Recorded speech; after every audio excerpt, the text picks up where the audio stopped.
lost vice president, or is it, someone else, and probably get as many right answers And then as he was a possible. great vice.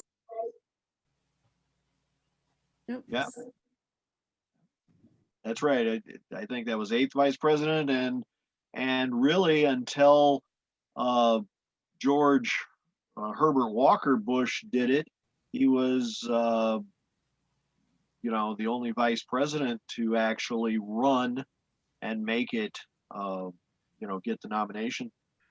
So technically, Taft had been in the cabinet. So it's he had some interesting aspects. The bit about the fact that he helped create our two-party system, that I had feedback from people that was kind of a surprise. And really, of course, we all got out of school that it was Jackson that created the spoils system, where the president gets elected, you throw everybody else out of office, and you put all of your backers into it. But in a lot of ways, it was Martin Van Buren that had actually empowered a lot of that. Jackson, being Jackson, fine tuned it to say, well, we got to pay him off with something. I mean, there's got to be a reward for this. So, all right.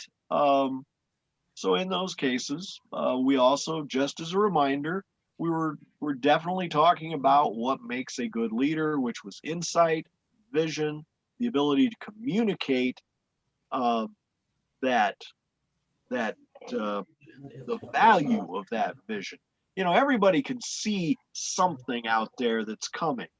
Insight means you actually got it right. And when we say communicator, it's to say, really, to sell people on why this is a good vision, something we want to achieve and want to work toward that. And then in the resolve area, that they will continue to work toward that they won't flitter away their influence by going to 100 or even 5 different subjects. They try to stay on focus so that they can achieve something. And then inclusiveness, that it's not just for one group, and it's not just for one person. It's really not just for them, it's for the country. So that's what we define as a good leader. And remember, one of the reasons we're doing this, businesses need good leaders, don't they? And of course, that is one of the concepts of what Western Iowa Tech is turning out. And again, we name these in honor of Dr. Robert Dunker, and one of his many visions that he had was this concept of a lifelong learning program, which you all partake in and enjoy, even though none of you are utilizing the college in the way that the government and everybody else sold people on, as a trade school or as a business school, really, a vo-tech school. Uh, but you all get the benefit of it too, because it is in your town and provides other things for you. So that's just one of those concepts of insight and vision, the ability to communicate that, resolve to work toward it, and the inclusiveness to not just have their their their focus group, student age people, but everybody in the community. So I think it's very fitting that we call these the Dr. Robert E. Dunker lectures. And I am very proud to have the chance to deliver them. So here's some things I want you to consider. It's something we don't consider often, but I think it's important. We talk about leaders having skills that allow them to succeed as president. That's a great thing. But is it possible that the skills that got them the job are not the skills that work very well once they get it? Can you? There's always one in my. There's a couple really that I think of all the time with that. And of course, the one that you can think of is definitely Jimmy Carter. He was able to connect, communicate, and pull people together and get elected. And then once he got there, he really did not have a skill set that necessarily allowed him, to work well as president. He had a lot of great skills, but uh, that wasn't one of them. Of course, the one that I've always used as a classic example is Richard Nixon. You know, the man was tremendously intelligent, very skilled at the art of politics, but if you really look at it, he did not use those skills well. And the ones that got him elected are also the ones that got him unelected. So, things to think about. And the reason I bring that up is I feel that Martin Van Buren is an excellent example of that. He was an incredible advisor. He did a great job at that. Plus, he was a great politician. He created that concept of building a power base and using that to elect others and himself into high offices. And he did it very well by crafting deals, by convincing opponents to go along with him. So he had vision, he had the ability to communicate it, he had the ability to do all of these things. But the reality is, once he became president by himself, he was missing some of those skills that Andrew Jackson brought to the table that made it work very well. Now, in many ways, Van Buren was a much better speaker. He could communicate his vision better because Andrew Jackson had a habit of, if you didn't agree with him, he just hit you with it anyway and didn't care whether you agreed or not. He was going over you. Martin Van Buren could convince you to go with him. But um, much like Jimmy Carter, as we saw last week, or as I hope I communicated last week, Van Buren got so interested in solving the problem, and that problem, of course, was really a recession that rivals the Great Depression. Uh, that he got so into the details of what he thought could fix that he failed to delegate responsibility to others. And again, that's Jimmy Carter, isn't it? And that's very much the situation where he got mired in the details and could not provide the leadership necessary for the wide scale. You have to bring the entire country with you, or it's not going to work. Does that make sense? So, so that was a lot of good skills, missing a couple really important ones to be excellent. And I used this last time. I'm not sure I ever showed you exactly where he ended up, but you know, he's a competent person. He discharged the responsibilities of the office fairly. He did the things he should do, but he did not rise above the median. He is truly that guy right in the middle, and there's a number of those that end up right there. So that's a pretty big thing, that you don't get to someone, let's see, Bob and Joyce are saying, what about LBJ? Um, in a lot of ways, that's very true. LBJ was a master at what he did. And a lot of that was an incredible amount of vision. The reality, it's LBJ that gave Kennedy the idea, the de facto go ahead that yes, we should put a man on the moon and that should be our goal and we can do it. Because LBJ had been shepherding along this entire space program while he was in Congress, and then later he made sure he was on the committees and that was his ballywick to get NASA moving and everything else.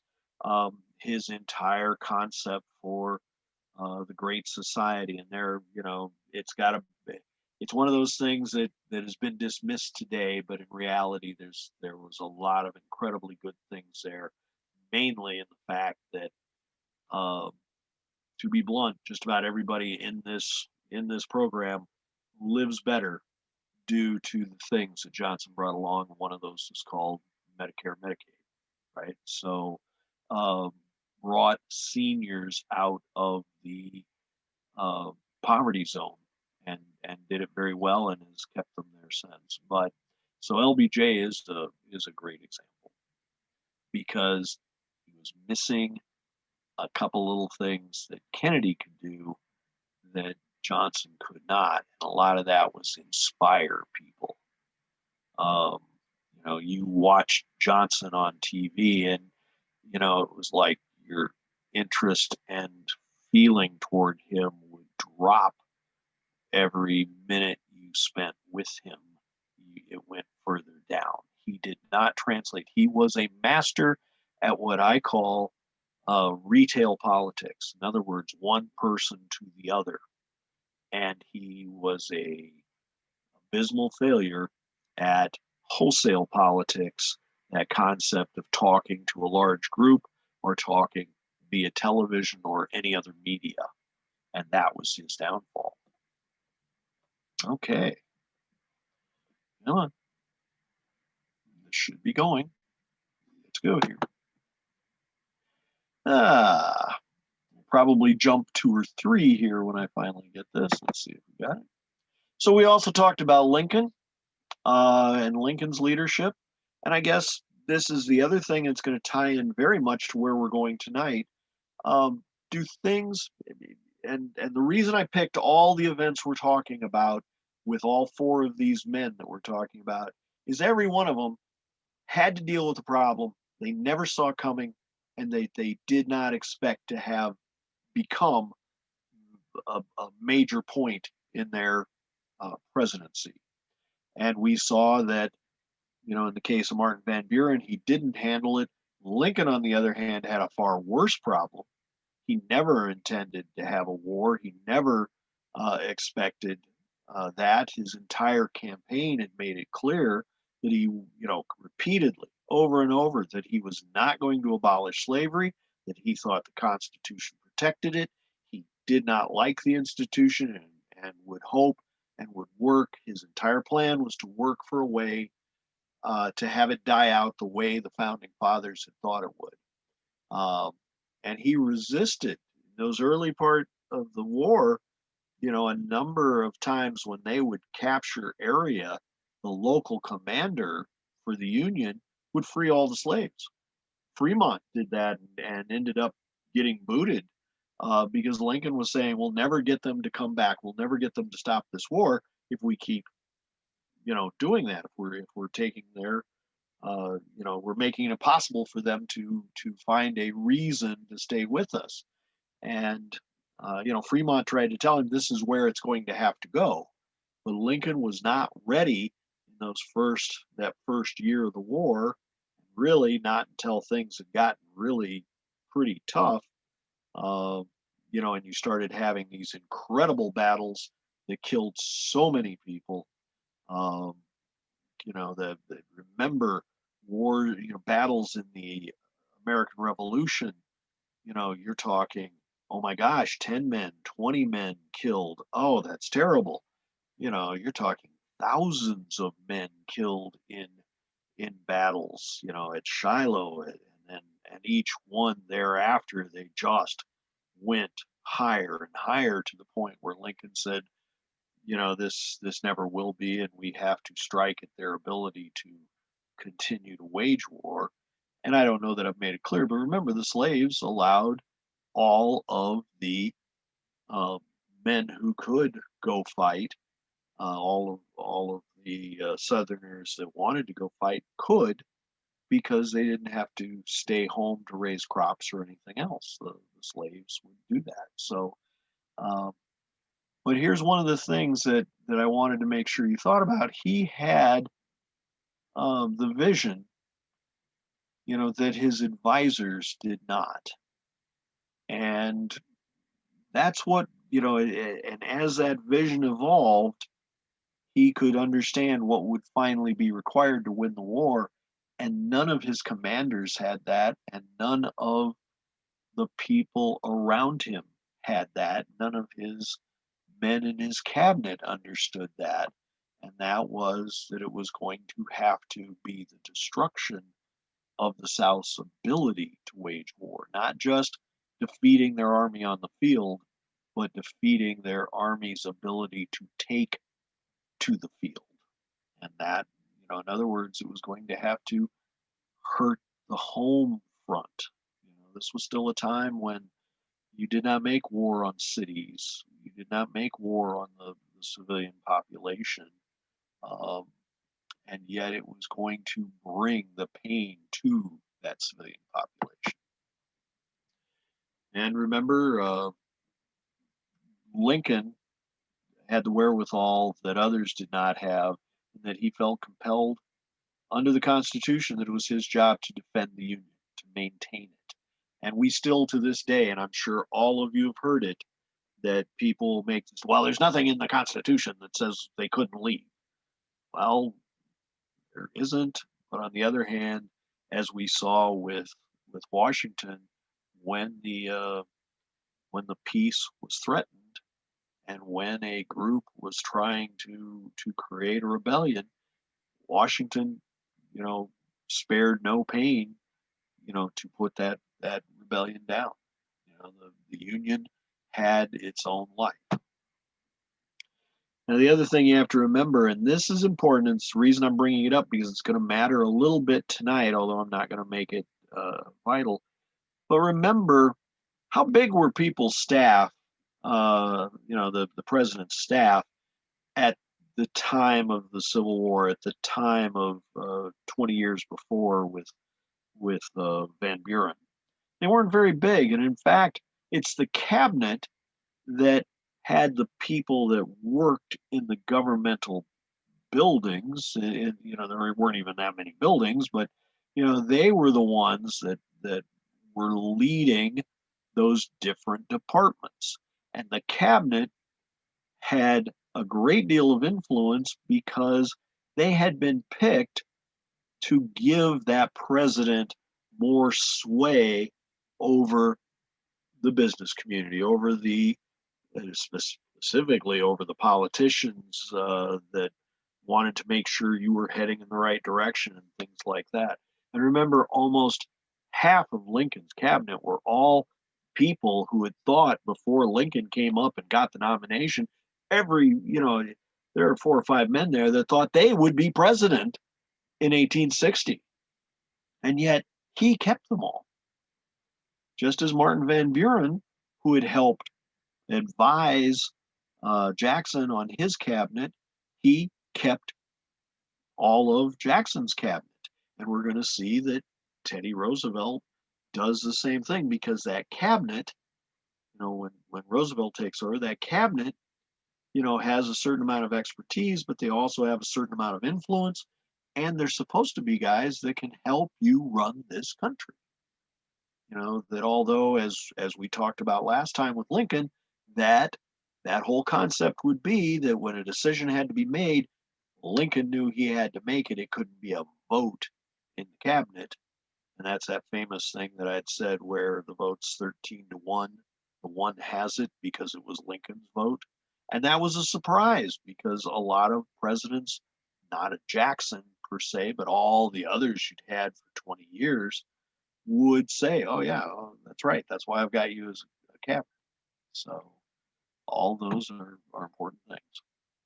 Now, the other thing Lincoln brought to his skill was that he could take an idea as far as it would go, but then could manage to switch when it was all it could do.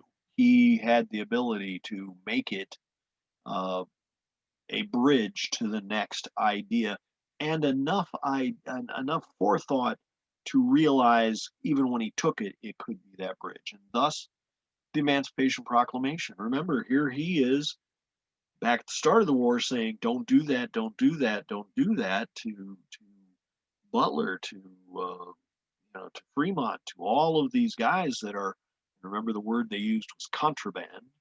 That was the freed slaves. Don't do that.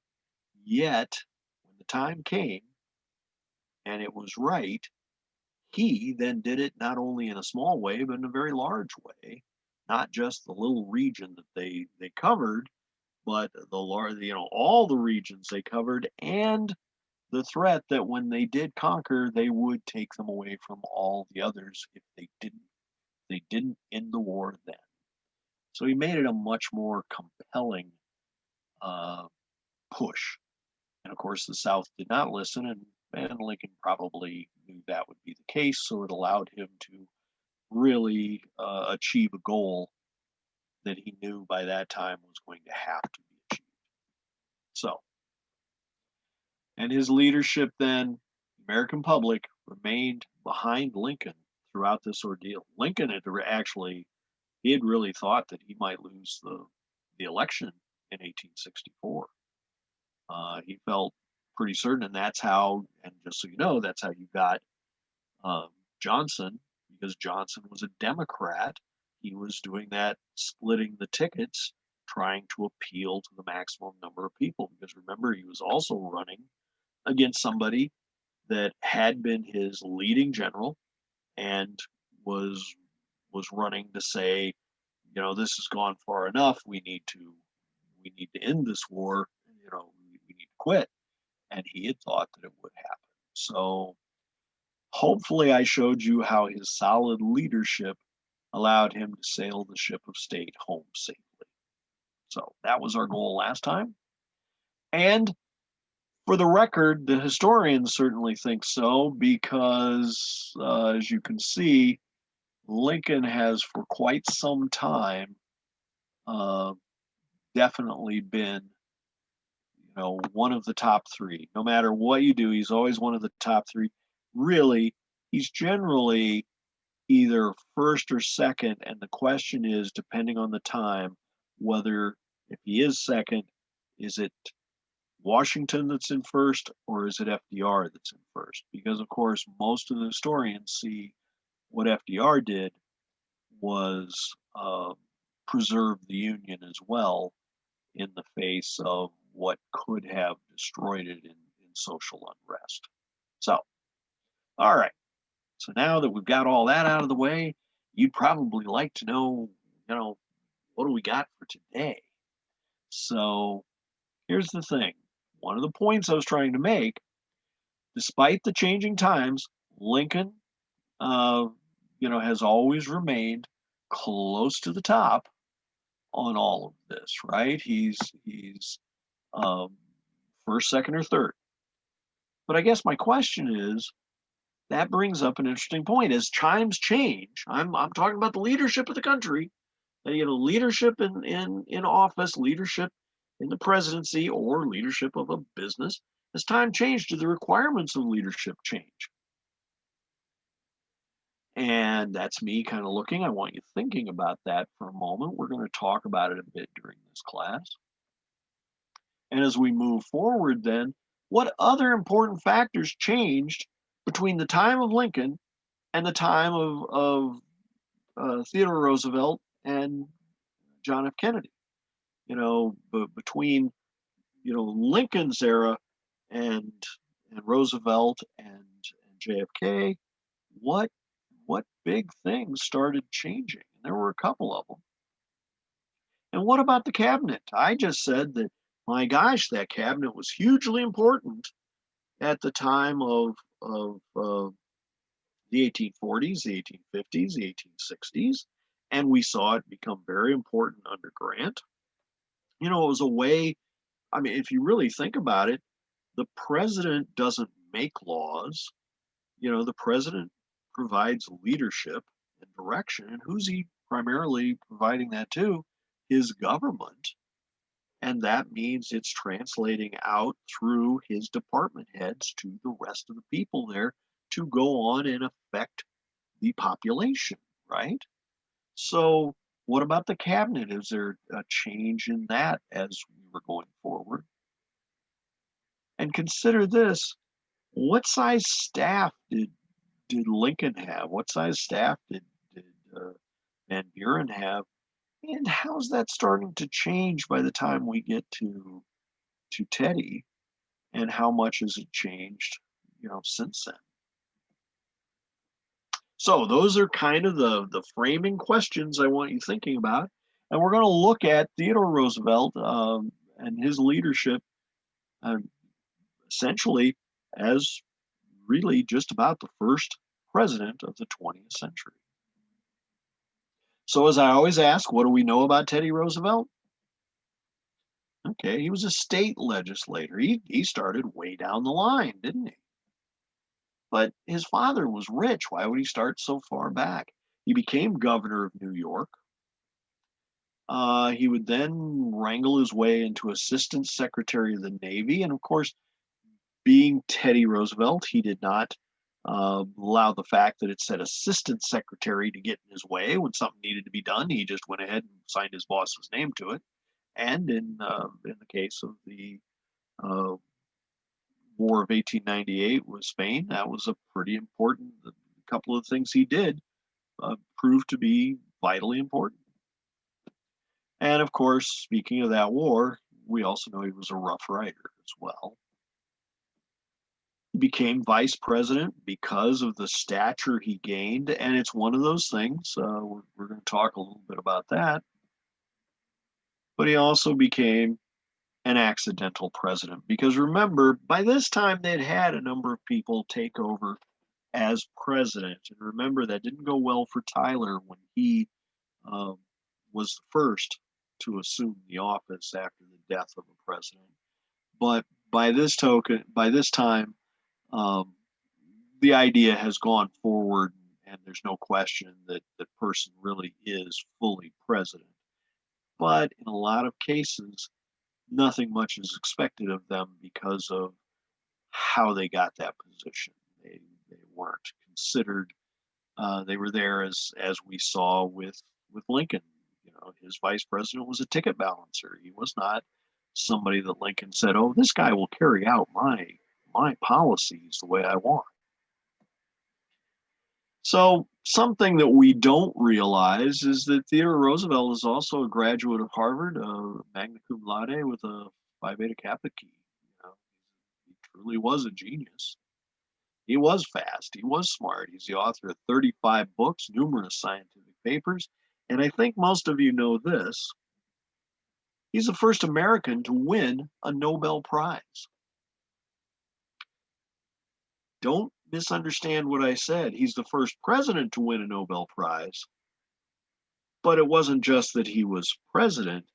He's the first American to win a Nobel Prize. And he won the Nobel Peace Prize for negotiating an end to the Russian Japanese war, I think in 1905 or so. So, I mean, that was a big deal. And he did it very much by some induced threats as well at the same time. He did it very much in the Teddy Roosevelt manner. How's that?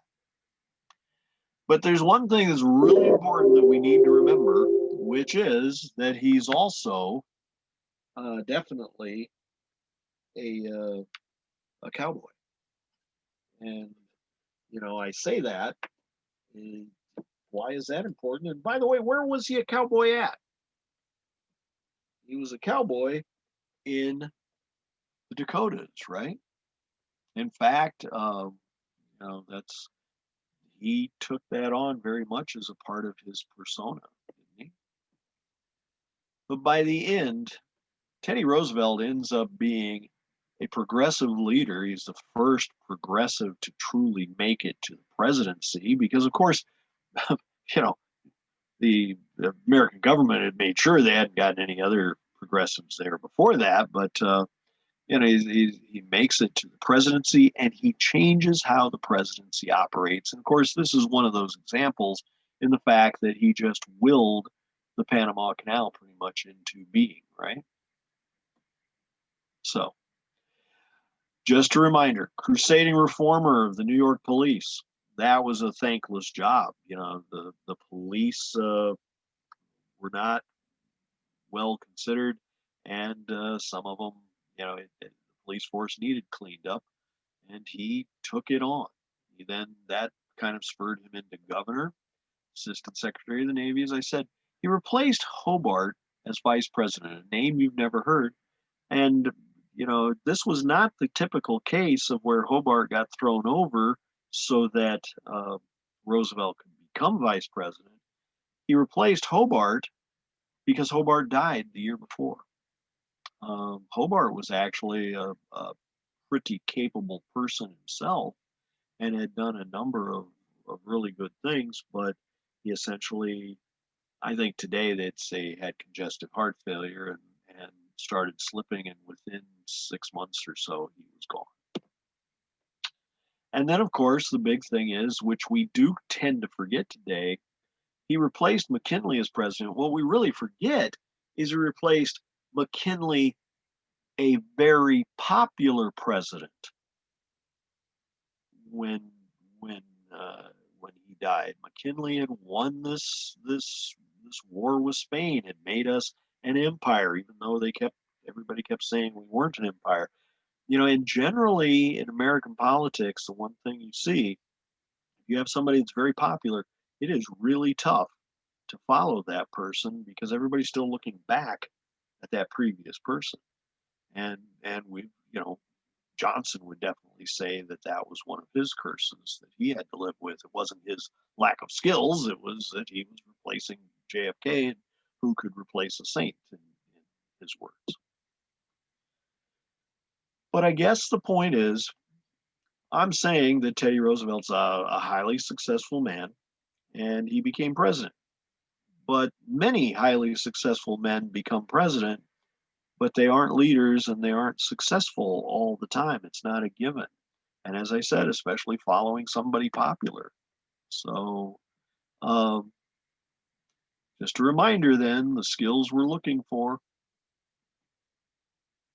insight, vision, communication abilities, resolve, and inclusiveness.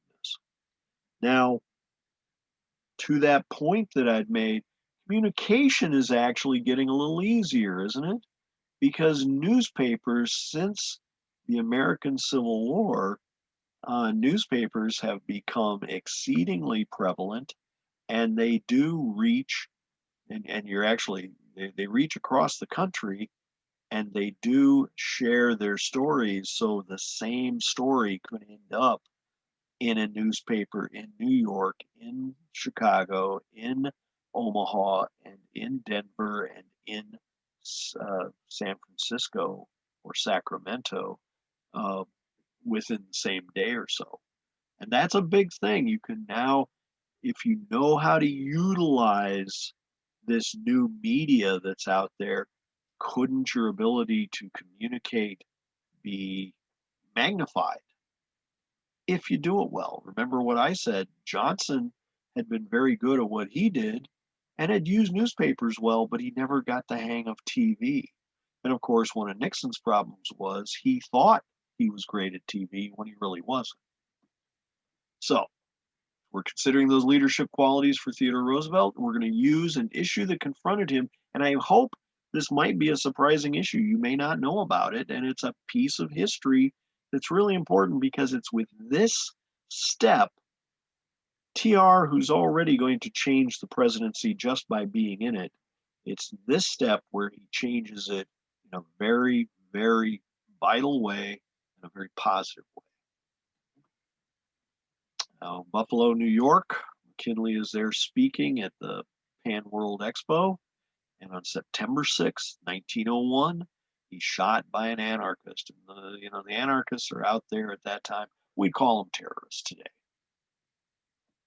It takes him a week to pass. In fact, they thought he was going to make it, but the infection set in. And in a house in Buffalo, uh, Theodore Roosevelt, the youngest man to ever hold the presidency, is sworn in. And all of the cabinet who loved McKinley, who had helped McKinley become president and become a loved and effective president, to sum it up in the words of McKinley's number one person, uh, you know, that damn cowboy is now president. So they spend a lot of time trying to make sure that that cowboy doesn't go off the reservation here, and he's urged to go slow by all of his advisors. And but he's got things, and he really believes in action. He's promised them he's going to go slow, especially against all these trusts and these big things, these amalgamations of companies that you can't even begin to unthread to see how they're cheating everybody. And we talked, I implied that at the end of the 19th century travel, that the railroad had taken over. And in reality, once the railroad took over, the farmers were the ones who bore the brunt of that. The farmers needed the railroad, but the farmers were greatly hurt by the railroad because the railroad charged them exorbitant prices while they made sweetheart deals with each other, um, to guarantee that the money was there. And the farms, you know, began to hate the railroads. And that's how the Grange became created. And that's how the entire progressive movement got started. Progressive meaning we're going to rail against big business. Because remember, business is huge, and it's and during this time that we call the Gilded Age, creates an entire concept of a wage differential that is just astronomical between, the working class and those who have money. And the biggest issue about that, I mean, it's so astronomical that in fact, you know, much of the impact of the first third to first 40% of the 20th century would be dealing with that and trying to come up with the concept of laws to start reining some of this in because that differential is so high. I mean, it's so high. Only in our day have we seen it equaled again. You know, so there's something to think about. Yes, it was very bad back then. Am I implying that it could be kind of bad today? Well, look around you and look at the riots and look at the social unrest and tell me why it exists. And it's because of that differential. Now, Roosevelt had lots of other things, though, that he felt was absolutely important. And of course, he backed the concept of national parks to preserve this wilderness area because remember, he was a man from the West. And remember, they didn't fence their cattle in. You allowed them to roam all winter and eat wherever they could find grass because it was government property. Um, and you just allowed them to roam there. But he also protected water, and then he also protected somebody else's water. He pushed the concept of the canal on, helped Panama break away from Colombia so that he would be able to build that canal for his beloved fleet, which he'd been building up because he knew, as that writer, historian, as that person that took a long view and had a great vision, he's been building the fleet up because that's how you project your power across the waves, and that's how you protect your products that you're selling across the waves. And he saw all those things. But in May of '02, a coal strike starts. Now, it's not just any coal strike. There had been a smaller one in 1900, but it was with the bituminous coal, which was a much dirtier coal. And Congress had actually gotten its act together because, everybody had seen what happened with dirty coal in England and the disease and the problems it caused. And with the concept of these new skyscrapers going up in the big cities and everything, they realized they couldn't use this very dirty coal that way without having massive problems. So it's the anthracite coal that's important, and most of that comes from Pennsylvania, except for the part that was in the state of Iowa, that Iowa Public Service and all those, whatever they called themselves, that Iowa Power and Gas had a line on. Um, that clean coal was really important because remember what we said, and it hasn't changed. What powered the change in all that travel we talked about for a couple of weeks? It was coal. You couldn't burn enough wood. It's one of the reasons the steamboats had to change or die.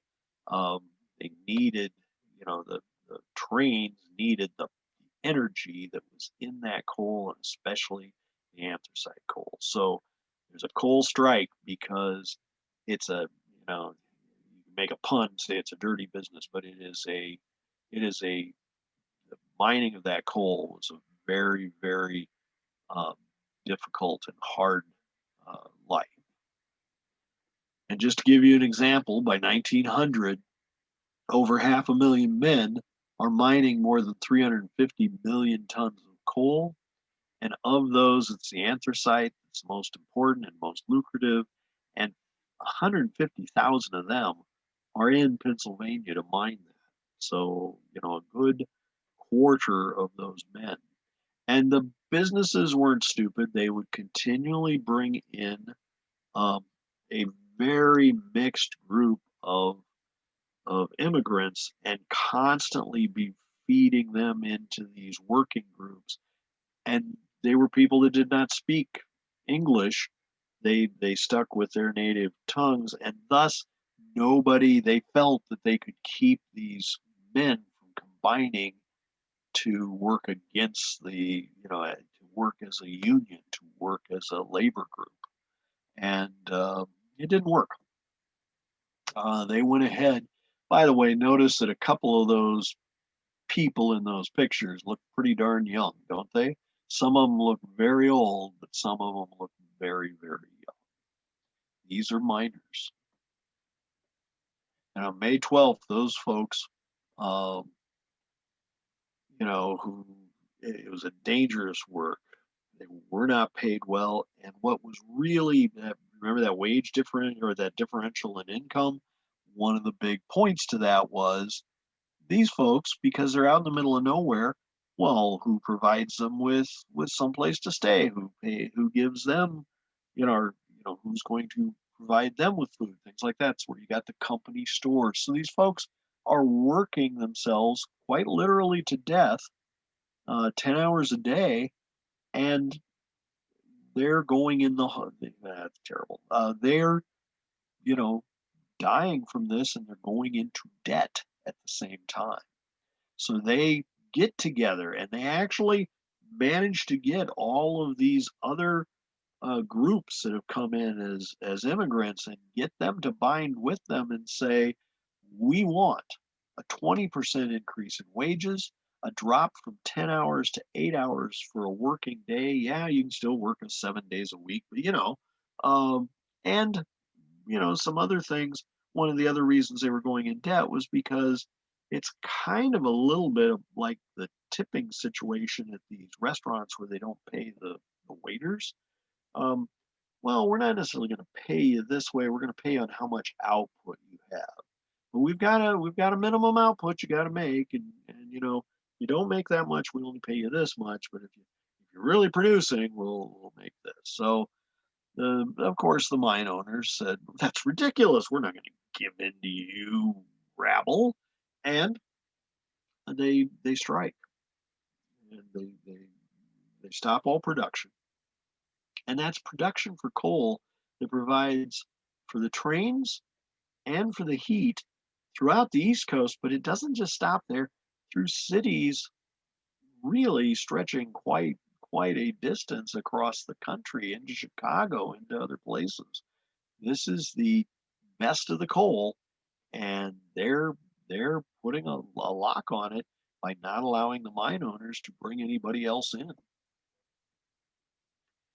Now, Roosevelt is tremendously interested in this, not necessarily on the miner side, but definitely because of the knowledge, the way the businesses all are working together. Remember, this is not just the miners, or excuse me, not just the mine owners, but it's also the railroads. It's also, the railroads hauling the coal, the railroads that will then utilize the coal, and all these other groups and businesses tied together. And Roosevelt's trying to talk to his attorney general, saying, you got to prosecute these guys. They have a coal cartel. It's very much the same offense that we took these people down on, with the antitrust suit. And the problem was they look at it and they cannot find an area where essentially the federal government had standing to do anything. They didn't have those items. But while that's happening, here are these strikers, and the newspapers are not going to show them in good standing because it's those strikers that are preventing the industry from working. If you're stopping this industry somewhere else because it can no longer get coal, then you're hurting other people. So of course they try to make a big thing about how bad those those communist or socialist strikers are, and how they're the ones destroying the country. Prices increased everywhere at laundries, bakeries, cafes, restaurants. Hotels charge more for their rooms. Landowners are selling their timber. In Chicago, residents are tearing out the wooden paving from their streets to use it as something to burn so that they have some heat. The railroads give their employees old cross ties to burn just to keep them alive so that they can still run the railroads. The trolley lines, and this would have been Sioux City, but of course, lucky for them, they had their coal areas in Iowa before it was exhausted uh, in the 20th century.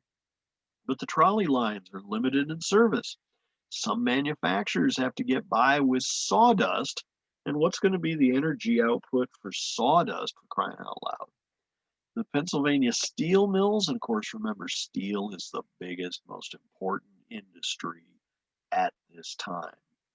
They're the ones that are building those ships, that are allowing ships and railroads and all the other things that are being built. Steel has a piece of everything. Those steel mill owners say that they might be forced to impose mass layoffs. By the way, this is from Susan Beerfield, and she's just put out a new book, and it's on this entire subject. I had not read it at the time, The Hour of Fate, but she just came out with it. And as you get on through the summer and you're starting on, to the cold season, the strike's still there, and you're rationing what coal there is in the cities, and it's not enough coal to keep people alive. And no one's amused, but neither side is really willing to work with the other. Now, I want you to notice all of these pictures I'm showing you. Where are they showing up at? They're showing up in all of these newspapers and magazines. Magazines are just coming into their own um, in the late 19th century, and they're opinion makers. Newspapers bring you a lot of news. Magazines bring you, more detail and depth. And they're starting to be the people who form the opinions for those who read them. Now, remember, Roosevelt has never been patient. Remember, one of his sayings is something like, the best thing to do at any given moment, the best thing to do is the best thing you can do. And the next thing you can do is the thing that's not the best, but it's better than not doing anything. Now, Roosevelt's never been a patient man. He wants to intervene, but he can't figure out how. And he's got all of these cabinet members and all these advisors, and they are trying like crazy to keep him hogtied. Had to throw that in, figured it worked with the cowboy. And you got to remember, at this time, what Roosevelt's trying to do is unheard of because the U.S. government has had a long history in labor dispute. It's never stopped from stepping in on labor disputes at any level, whether it's the U.S. government, whether it's the county government, whether it's a state government. They step in all the time, but always on the side of the owner. And why is that? Because the owner is the person paying the taxes to outfit those state militia or the county, uh, the county deputies and everything else. Well, not those people working in the mines. And the owners are always saying, you're interfering with our property, meaning our ability to run whether it's a steel mill, whether it's a pork plant in Sioux City, Iowa, whether it's whatever, they always, and it's still we've seen it to this day, of course, in Sioux City. Uh, they always come in on the side of the owner. But here's Roosevelt talking this crazy talk that's saying he wants to end this, and he's not saying he wants to come in on the side of the working person, but he's putting a lot of pressure on these owners to say, you have the ability to do something to make this happen. You could give a little. And as winter is nearing and the coal prices have just skyrocketed, Roosevelt wrote that the untold misery with the certainty of riots which might develop into a social war makes this a very scary thing. And although the president agreed with his advisors that he had no legal right, he was determined to at least bring both sides together and see whether he could come up with anything that would bring about an agreement. This is that key point I'm talking about, where Roosevelt's doing something that no other president has considered. Remember, the Haymarket strikes, all the rest of these, it's send in the troops and let the troops, in the words of Napoleon, a little bit of a whiff of grape shot will cure all of these uprisings and things. Here's Roosevelt saying no.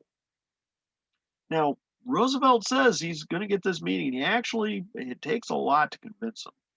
And he disclaims any right to intervene.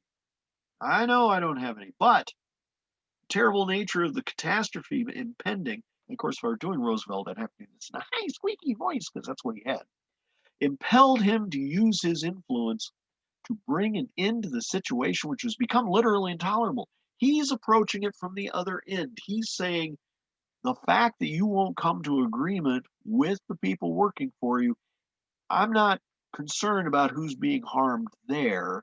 I'm concerned about the country being harmed, and I feel I have a right to bring that forward. That seems like a reasonable thing to think, isn't it? But it's something nobody else had ever really brought up. And Roosevelt finally gets to add his weight to both sides for the talk, and he wants to see an end to the coal strike. He's got these guys there, and he gets the guys that are the owners, and he gets there. Of course, they've got to bring a few people. He's got to bring a few people, and then there's the one guy who represents the union, and the guy that represents the union is respectful, pleasant, nice, all things good, right? And what happens is the owners are not so much, and they lecture TR that he has absolutely no business doing anything with this, and it's their property and it's their business, and the federal government's got nothing to do with it, and this discussion is over. By the way, you'll notice that TR is in a he's in a wheelchair because he had a run-in.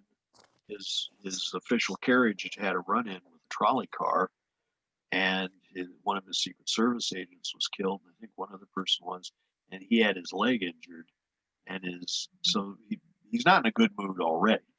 And they treat him like this. Now, Roosevelt can't stand people that just aren't going to do anything. And he's very angry, and he's writing his friends who happen to be senators and in Congress, and some some which are reporters and things like that.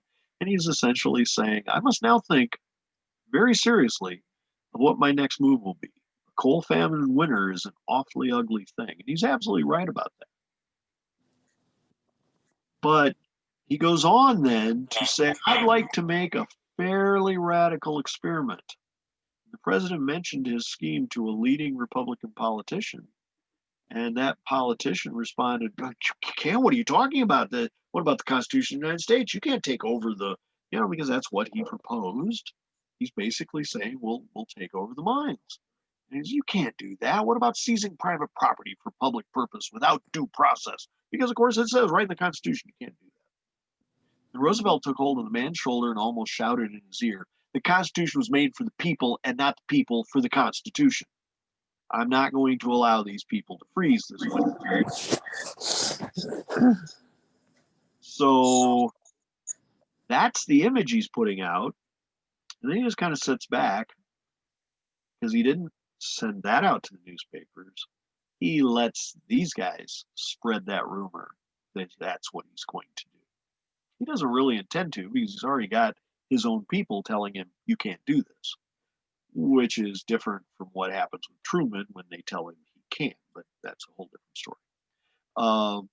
Roosevelt's guys say, you can't do that, but none of these guys, none of the owners are going to know that he's not going to do that. They think that's exactly what he's going to do. So the mine owners come up with their idea. Hey, we just need protection from the strikers. If we were given that, in other words, send in the troops. If we were given that, we will provide all the coal everybody needs. So Pennsylvania's governor doesn't even wait. He puts the entire National Guard into protecting those willing to work in the mine. It was only about 8,000 people cross the line. And they can't turn out enough coal to bother. The railroad firemen have walked off the job on top of that, having seen now that the owners are willing to cross picket lines and everything else. So, and we have to remember, none of these events are nice, clean, tidy events, right? I mean, this is a contact sport. If you've got picketers and you've got somebody trying to cross the line, you're going to have injuries on one side or the other, or both. And, it's just a reality. But the mine owners, even though they cannot pull this off, they're still not willing to talk to the union. And this is where Roosevelt's genius and his ability to have a lot of friends in the right places gives him a very unlikely source of help. And that's the business financier, J.P. Morgan, the very guy that he has threatened to go up against with the antitrust stuff and everything else. J.P. Morgan is actually the power behind a lot of these mine owners. And he's the guy that put some of them in place in the railroads that are dealing with them. Because remember, this is an entire integrated set of properties. It's not just mines, it's railroads and everything else. And J.P. Morgan says, I can use my influence with them. And a lot of that is Elijah Root, who was a associate of TR's, that actually helps make this happen. And the plan that they hatch is to create essentially in today's world, we'd call it a commission, provide binding arbitration. It's not going to happen immediately. They're going to go study this. They're going to work at this for, maybe half a year or more. But the idea being that if you both agree to go to the arbitration, then the owners will not have to recognize the labor union, because that was the thing they wanted to avoid. We're not going to say we're dealing with a labor union. And the public, who's fed up with this, as we've seen in some of these pictures, they've had it with both sides, but especially those rich, fat guys.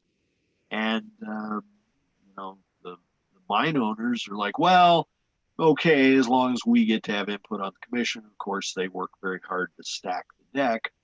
And TR kind of, he does sneak his guys in, and it works. The public liked it so well, the owners couldn't avoid it anyway. And all of a sudden, you're starting to see cartoons like this, where suddenly Uncle Sam, where the nation is actually, speaking through Roosevelt to talk to these mine operators, to talk to these railroad men, to try to get them going. So, even with them trying to manipulate the structure, TR outfoxes them. And of course, TR has. No candy for you. You hear me? You can't eat no candy. What was that? Okay. So Um, Uncle Sam, is how much longer will the fellow, do you think the guy can stand it? The commission in the end splits the agreement. They paid 10%, not 20%. They dropped the hours from 10 to 9, not to 8. And the owners did not have to recognize the union. The union was absolutely happy with this because the union knew that every one of their union members knew who got this win, and that was the union. And the public knew that Roosevelt had come through and taken out this terrible coal famine, as he called it, and protected the community, protected the country, and moved it forward, and thus increased not only his stature and standing, but more importantly, he increased what the government could do and what the government was expected to do. Now, when this all came together and they finally got it together, after all of the reports, after all of the things, I don't speak for the operators or the miners, but for the general public. Notice how he keeps putting himself there.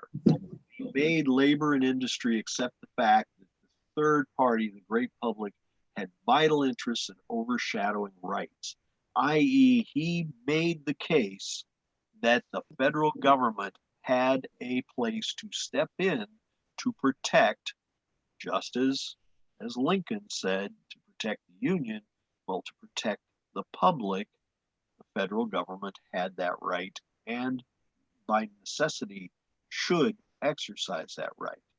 That's a right that nobody had seen before. He sets a precedent for the federal government to intervene in labor disputes, but this time not as a strikebreaker, but as a representative of the public interest.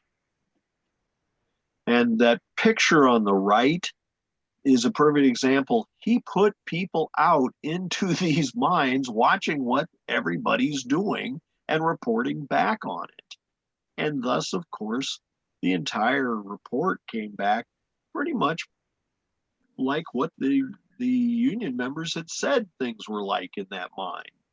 And it was, they did not give the union everything they asked for. They didn't give the owners anything they asked for, yet the strike was averted. And it would become the basis of TR's square deal.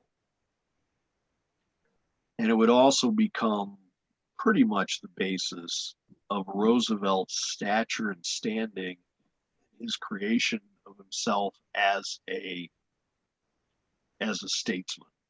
And notice where he goes from here. 5 months after the strike started, he settled it, and now he's moved on to the national and international stage. He's writing a corollary to the Monroe Doctrine. He's getting more antitrust suit. He creates a Department of Commerce and Labor. He's got the first bird reservation of 51 more to come. He gets antitrust action against the railroads. The guy just started moving, and of course, then after that, he goes for the Panama Canal in a big way. And where does Roosevelt stand in history? On that same set of items, Roosevelt was mired down lower in the early 20th century. He might be 10 or below in those early days. He went up to about 7 by mid-century. Suddenly he's moving farther up, went to a 5, went to a 4.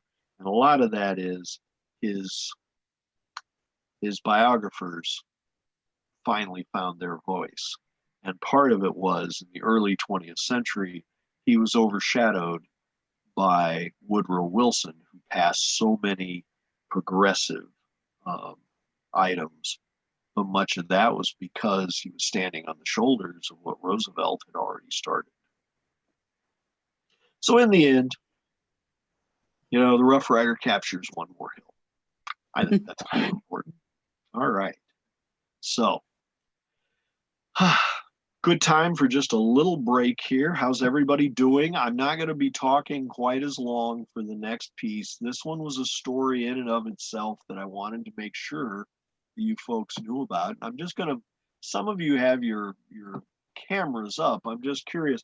Had you heard this story before? Did you know about this? I read his biography. What was that? I knew about it. You knew about it. Yay. All right. Yeah. So did I get it right? Yeah. Okay. Russ, So- I knew what you're talking about. All right. This is Glenn. All right.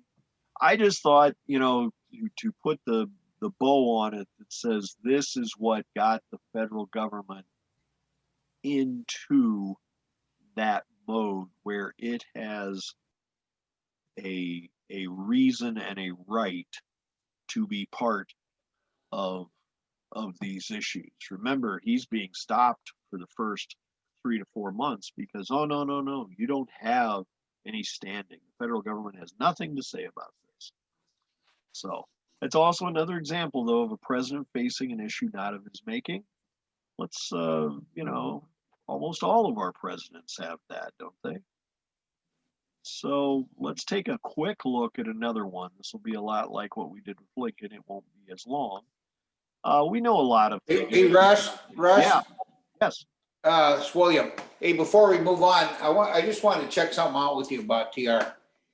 I had read that his excessive exuberance with the military was due to the fact that his dad, I think, paid his way out of the service during the Draft Act of 1863. Is there any truth to that? Yes. He was trying to make up for his dad's lack of serving in the military. Yeah, see, I'll be honest, I hate to ascribe reasons. I mean, it certainly is plausible. I think it was also the fact that in his own case, he was so weak as a young man that he never would have been considered for many of those things either. He would not have gone to a military academy or anything else. So, and I think Is it true that he had something in common with Reagan in the sense that they were both shot?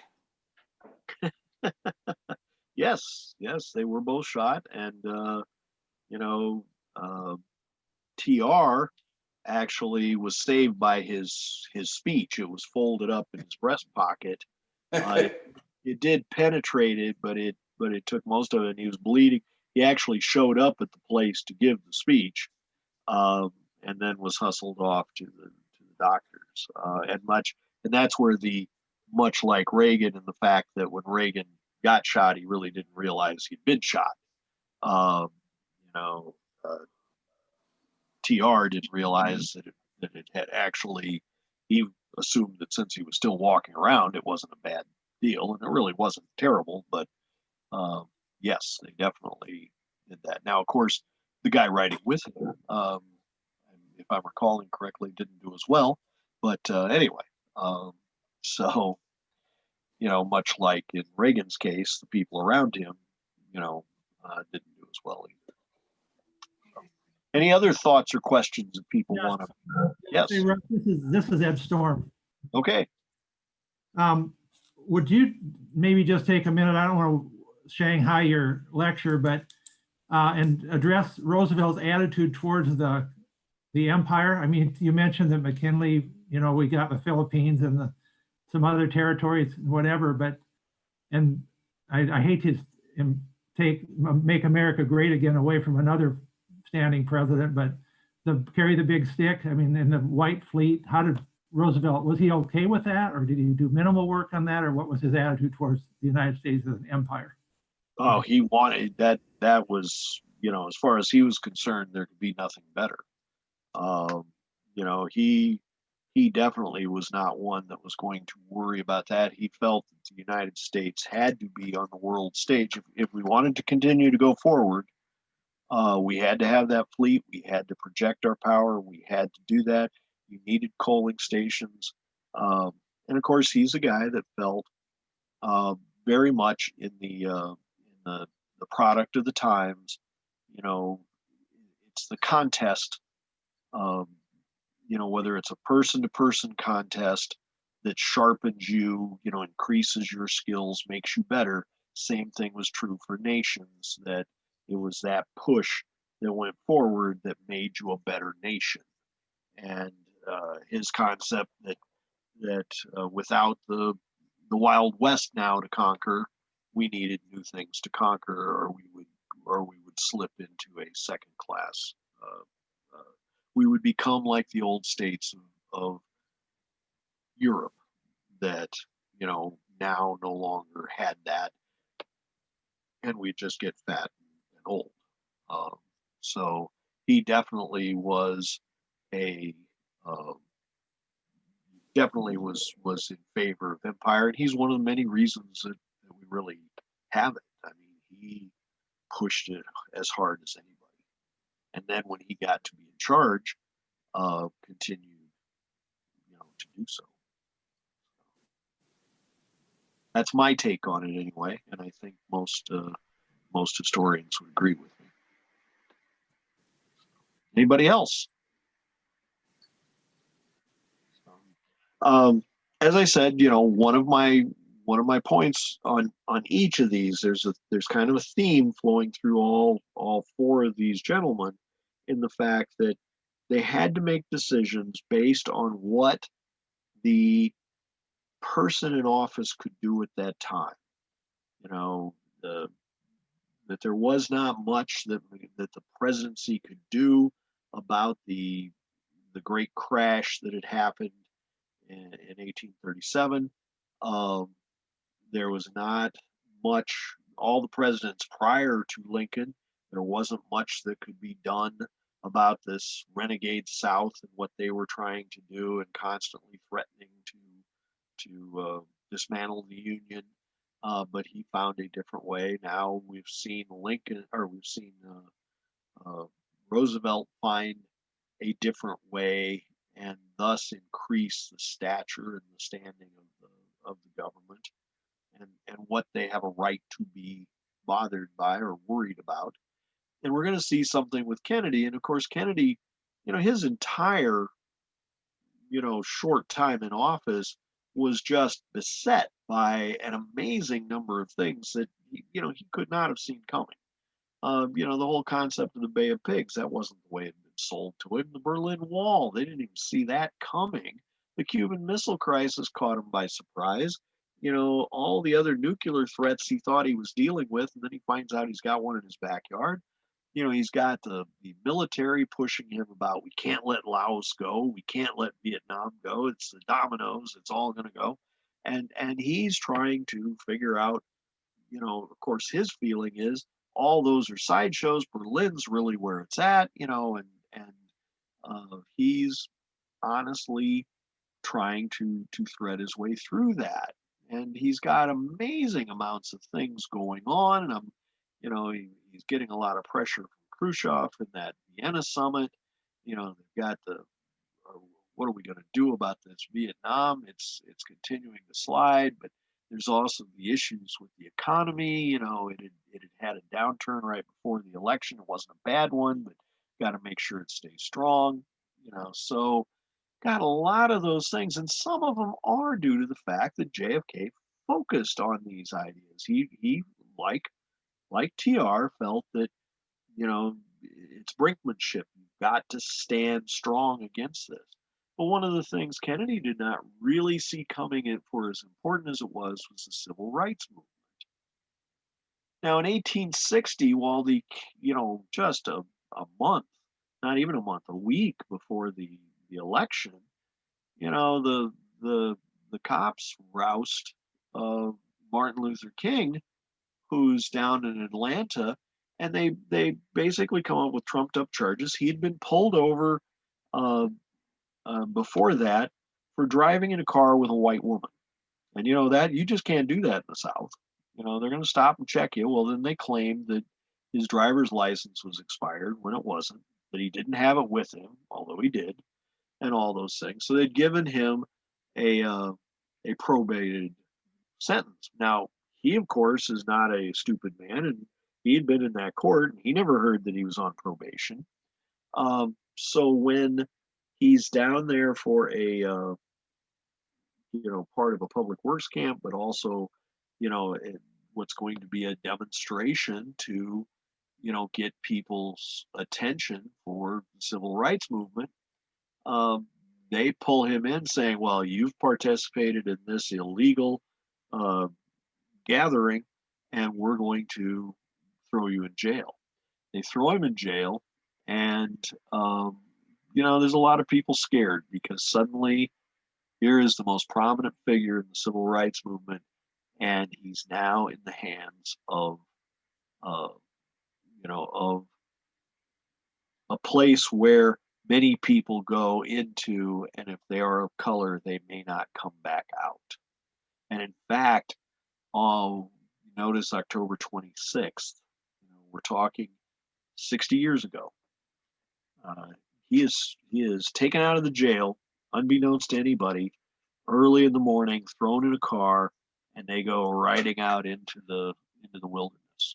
And Martin Luther King is really thinking he's never coming back from this because they're going deeper into an area where lynching, is not frowned upon. It's something that happens frequently.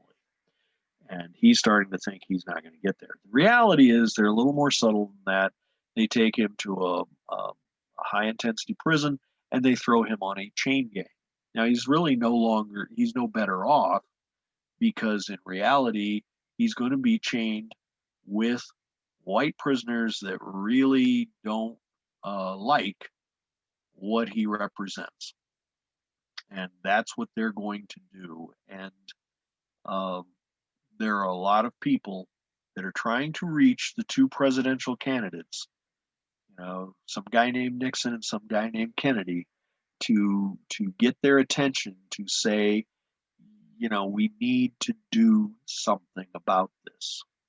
And what's happened and what's become important is that Coretta Scott King, his wife, is pregnant, and she's been interviewed on the media saying she's got word that this is, he's being put on this chain gang, but at this point, nobody knows where he's at. Nobody knows what what's happened to him, and she fears for his life. Now, at this time, remember the Republicans are seen as the party that, is going to do the most for civil rights. And it has stayed that way since the time of Lincoln, even though both sides don't really want to do much of it with civil rights. And of course, Kennedy has reached out to try and pick up votes in these different places in the South. And that means not votes from blacks. He's well aware, as everybody, both Nixon and Kennedy are well aware, that the white backlash will kill them if they do something. And you've got different prominent people reaching out who have been part of this, trying desperately to get the candidate's attention. Now, Nixon had met with Martin Luther King frequently, as vice president, and of course as part of the issues with showing that civil rights is important to the Eisenhower administration. That's why they gave him to Nixon, the guy in the vice presidency. That was a facetious statement. But Nixon had always been very cordial to him and very kind. And what Martin Luther King would say repeatedly was, he says all the right things. If his heart is in, if his heart is truly behind these things he's saying, he is going to be a great man. But if he's not, he's going to be the most dangerous man in the country. And what's interesting is both camps, the professionals in both camps are saying, you can't touch this, don't do it, it's going to cost you votes. And everybody knew it was going to be a close election. Nobody knew how close, but everybody knew it was going to be very close. What was unknown, even to the people as they were pushing for it, Robinson had been, Nixon's advisor and had been trying to get, just saying, just reach out, do something about this, call up down there, make sure they're protecting him. And he won't do it. Kennedy's side is all saying, call the wife, make her feel better, give her, just put some attention on it. But his political side is saying no. But Sergeant Shriver gets through, the brother-in-law, and really puts it to Kennedy that he needs to do something. Unbeknownst to all of these people, Kennedy had been romancing the Georgia governor, who was a definite segregationist, but he had been, trying to get on his good side. And what Kennedy had already done, which he did not tell anybody for, during this happening, he'd already called that governor and said, look, there's something terrible happening here, and it's going to create a mess for everybody. If something bad happens, could you get Martin Luther King released on bail? And of course, the governor's going, I don't think so. I don't see how I could. They've said that they're not going to put him up for bail and everything else. And but that governor actually sees that this could be a very bad thing and goes ahead and starts trying to find out what's going on, unbeknownst to anybody else. But Shriver gets to Kennedy, and Kennedy actually will give in and call. It's while they're sitting there talking, and Shriver makes his pitch.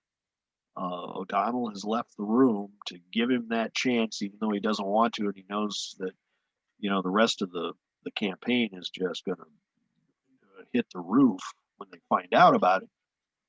But Kennedy calls, and he actually says, well, you got to know, how do I get a hold of her? And Shriver says, I've got the number here. So he dials her up and says, I just want you to know I'm thinking of you at this moment. Please call on me if there's anything I can do.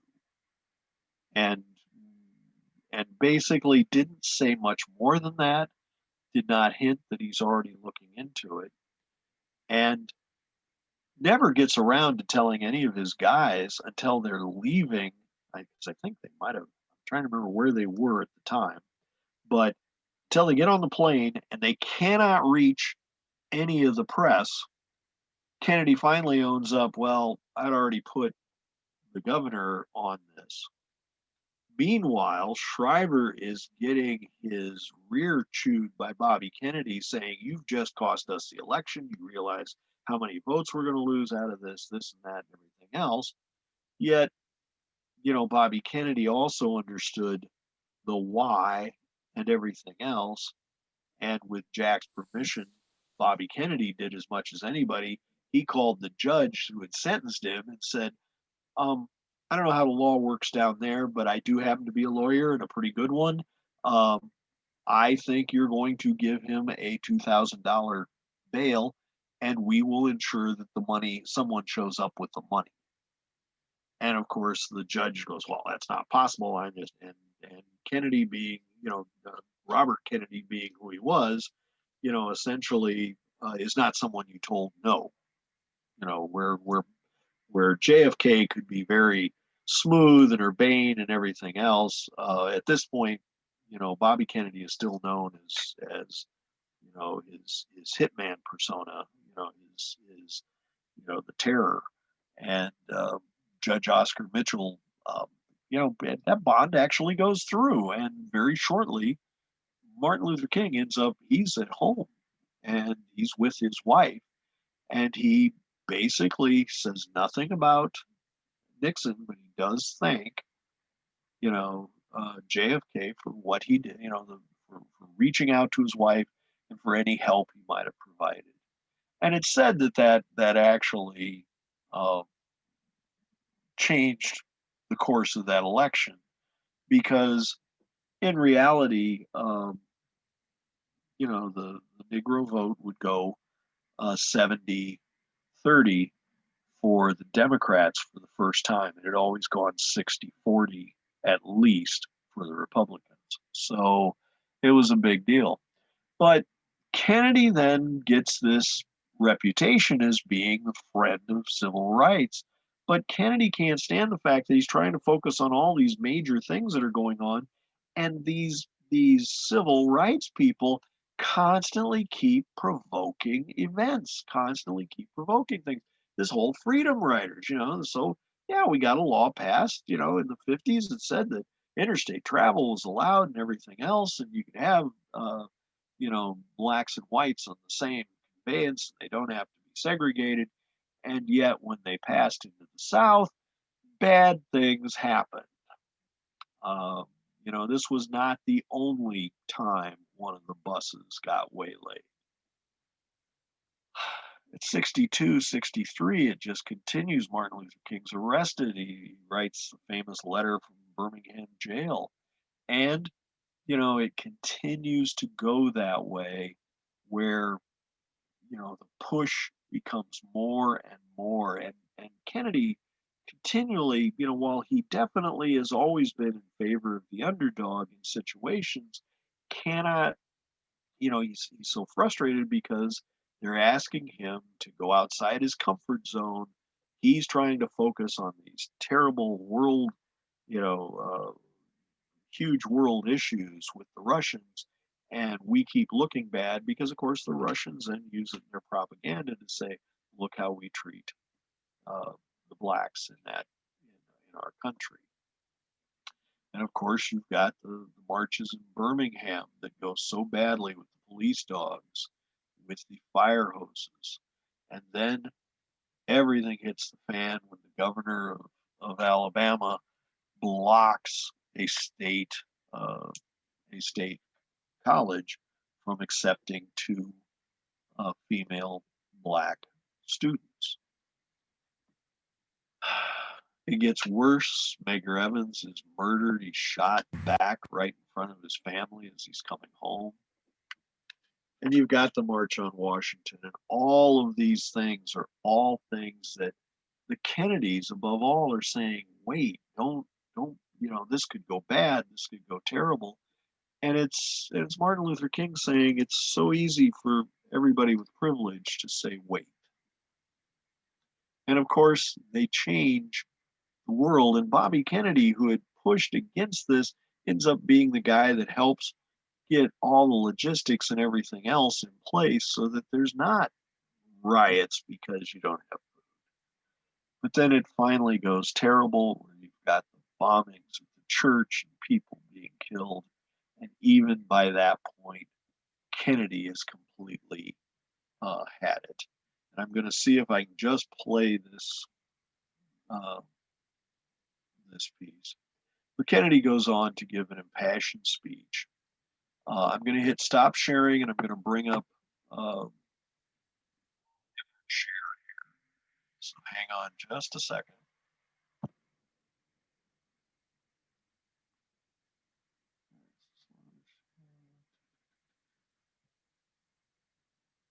Try this one.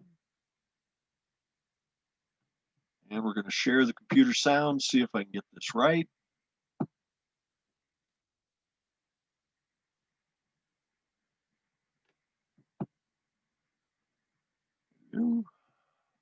Sure, had it queued up here.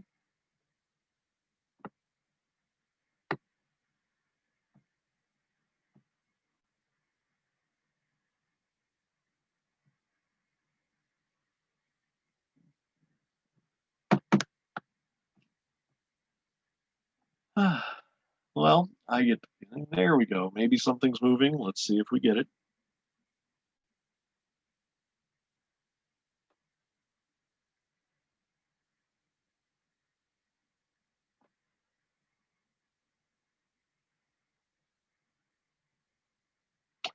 We're waiting, waiting. And what's going to happen is, I'm sure you have seen it before, but it's Kennedy's impassioned plea where he finally comes out completely on the side of a new civil rights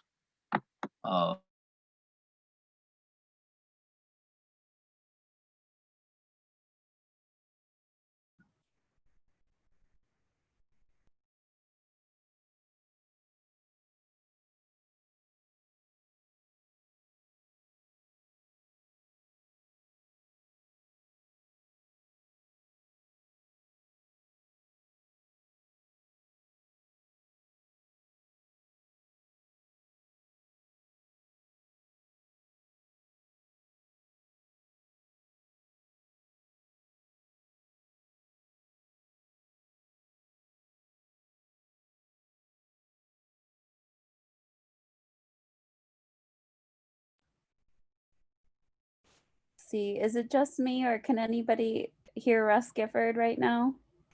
No, I can't hear us. Okay, just checking in. Russ, we cannot hear you right now. We've lost camera and sound from you. Although it says that you are still in. We have lost you. I'm guessing the internet for Russ is giving him some troubles, specifically after the video wouldn't load. So let's just give him a minute to maybe get logged out and logged back in. And then we will go from there. Was really gonna enjoy that video. Seemed good. Hopefully everyone's having a good class. Let's see. I'm gonna send a little chat to Russ to see. It is 8:34, so maybe he left the building. It could be. It could be, William. I'm gonna guess it's internet. That's my guess.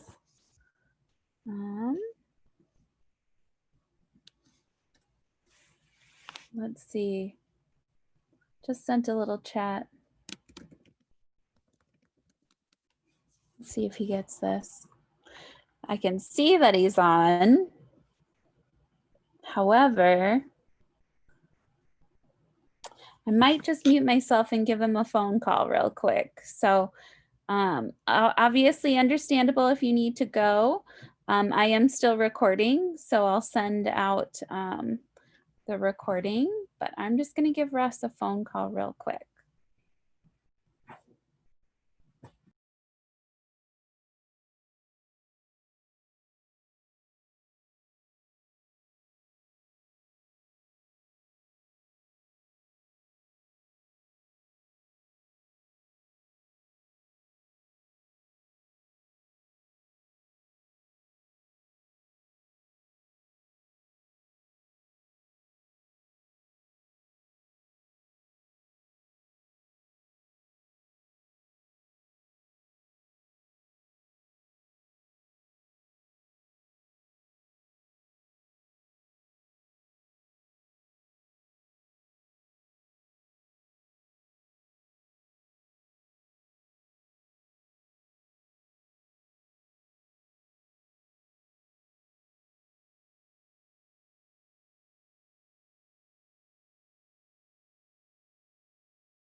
All right, well, I got a hold of Russ.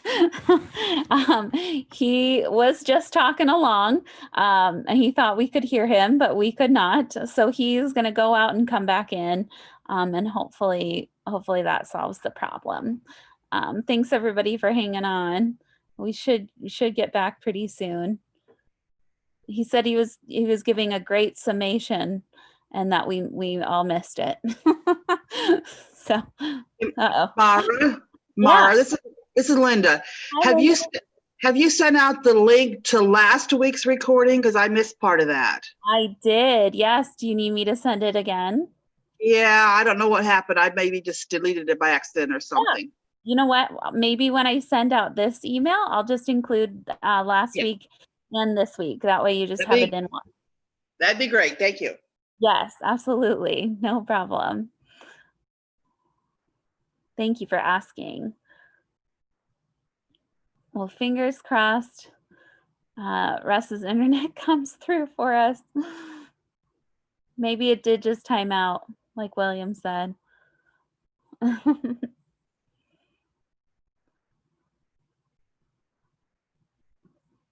This is a great opportunity to go to the bathroom or pour yourself another glass of wine or a first glass of wine or maybe a cocktail. Dr. Dunker, you got wine? I do. That's my guy right there. Go. Oh, okay. Russ is back in. Yay. Okay, we can see you, Russ. Excellent. So, And we can hear you. okay, then I am just going to very quickly, because really what you all missed, just so you know, was this beautiful summation of all of that I just pulled forward.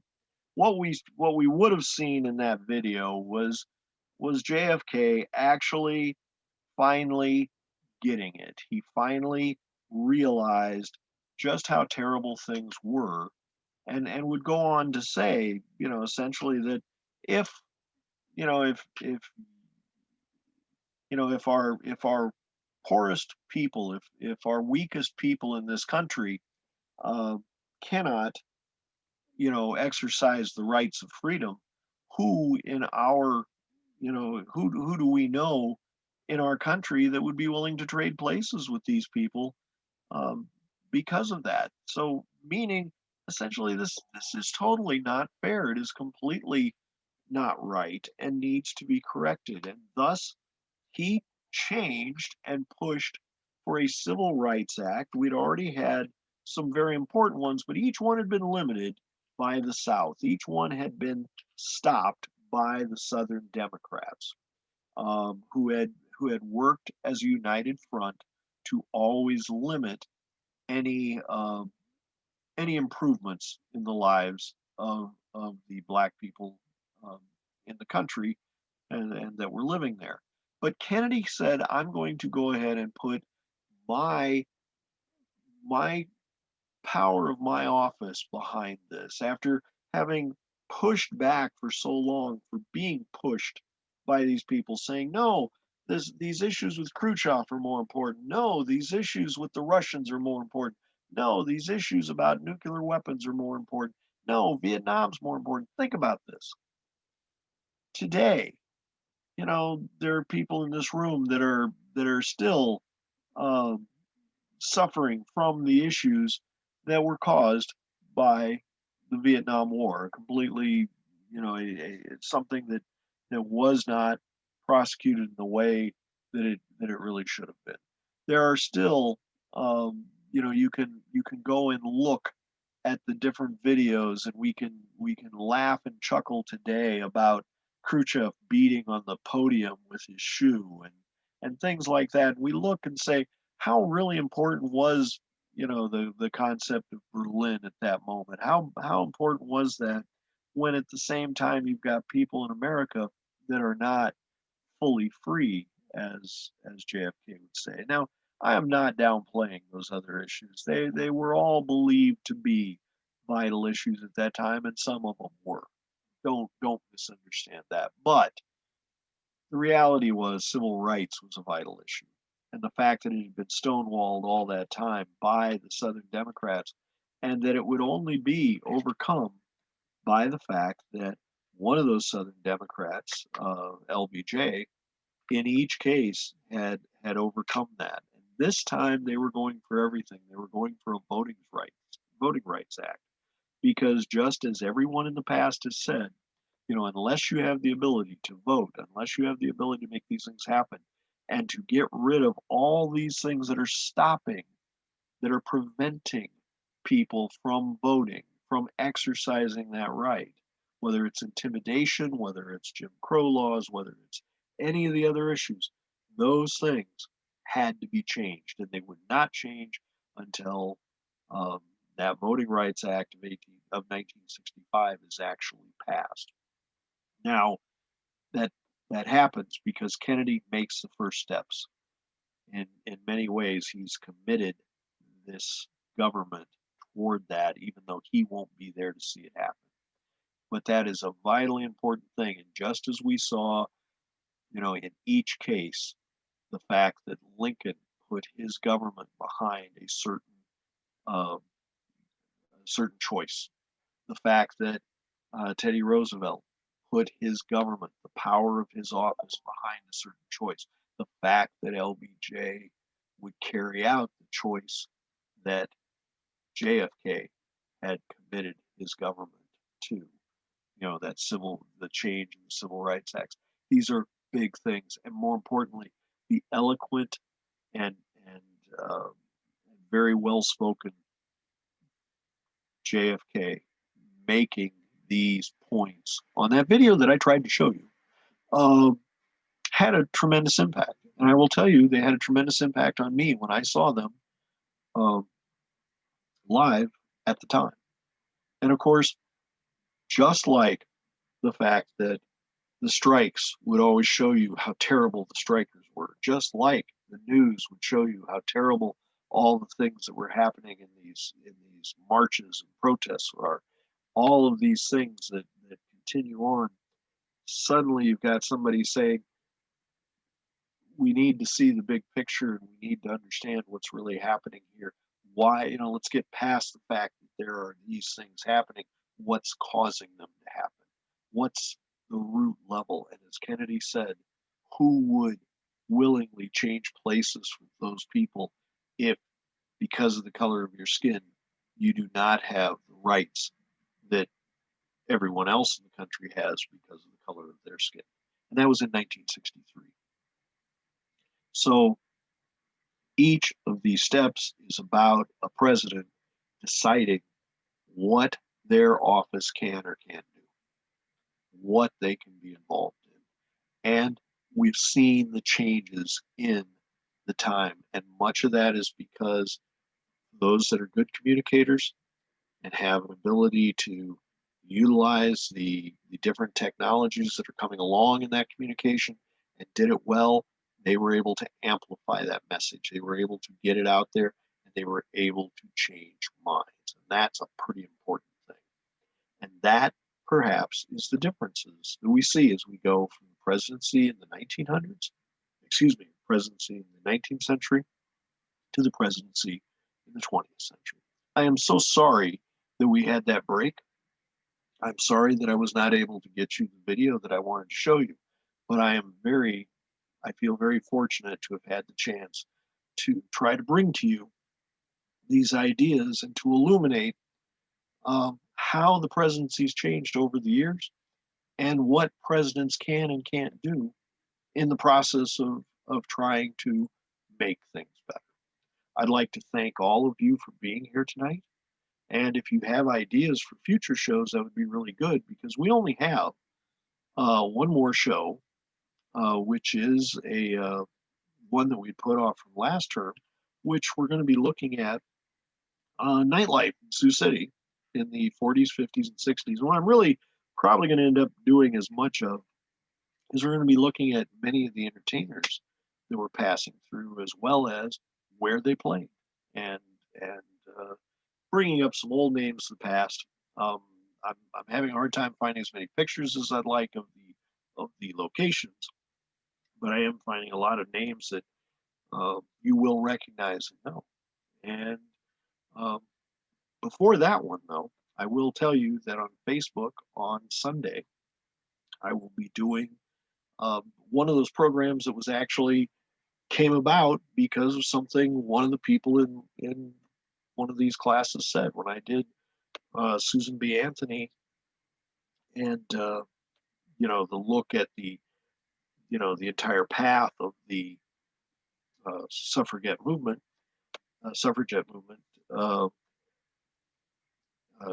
Grace Linden was nice enough to say, well, she was in Sioux City. And I went, I wonder what I can find out about that. And I did a lot of research and had a lot of fun doing it.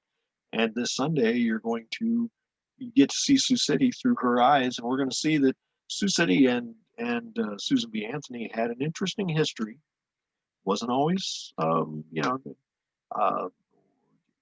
there were interesting facts to it, and interesting pieces, and it would continue off and on for the next 15 years. So I hope you can all be there. I hope you can be at the next class. But if you have ideas, get them tomorrow. So thank you, everybody. I've really appreciated having you here.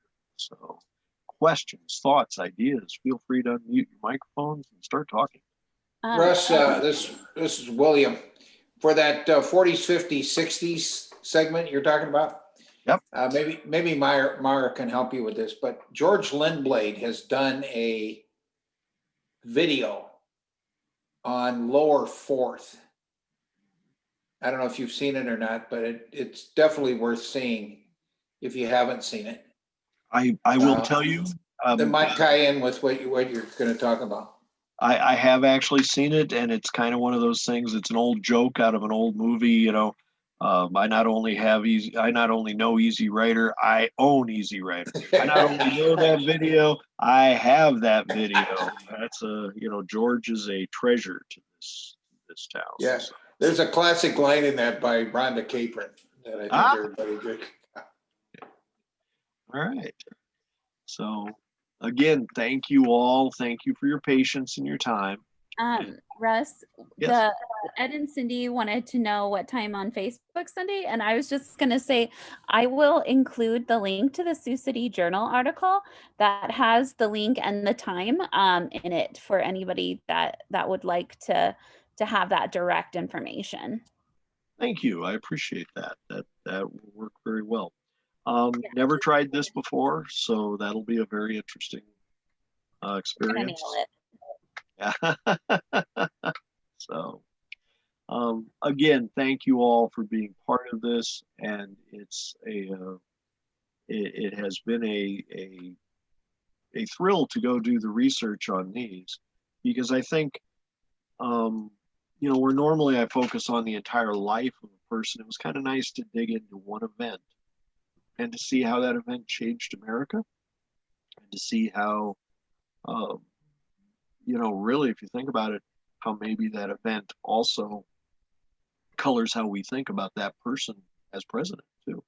So all good things, and I appreciate the chance to do these explorations and to share my findings with you, and I hope you enjoyed it. And I greatly enjoy the fact that you were willing to come along with me on yet another excursion with me down to a time long past, but that lives with us every day because of the decisions these guys made. So, thank you. Russ. Thank you. Thank you, everybody. Thanks. Have a good night. Thank you. Have a good night, everybody.